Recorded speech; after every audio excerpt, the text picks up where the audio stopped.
வணக்கம். எவ்வளவு கோபம் வந்தாலும் வார்த்தைகளை விட்டு விடாதீர்கள்.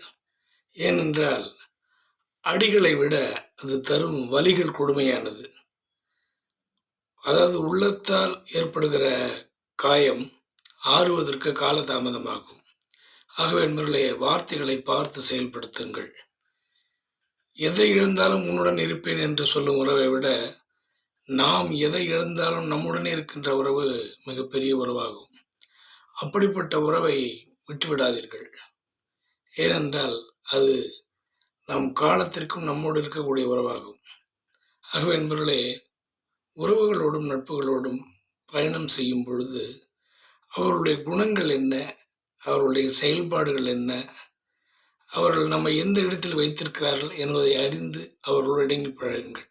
நன்றி, வணக்கம். பொதுவா இந்த உலகத்தில் உள்ள மனிதர்கள் எடுத்துட்டோம்னா, ஒரு பெரிய தப்ப மறைக்க சின்னதா ஒரு பொய் சொல்லுவாங்க ஃபர்ஸ்ட்ல. அப்புறம் அந்த சின்ன சின்ன பொய்ய மறைக்க பெரிய பெரிய பொய்யா சொல்லுவாங்க.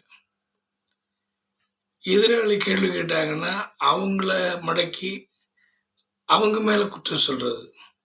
இந்த மாரி மனிதர்களோட பயணம் பண்ணும்பொழுது, அந்த உண்மையான ஒரு இயல்பான ஒரு நட்பு கெட்டுப் போகும்.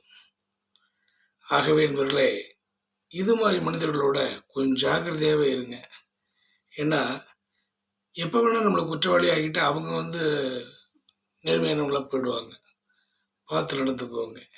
நன்றி, வணக்கம்.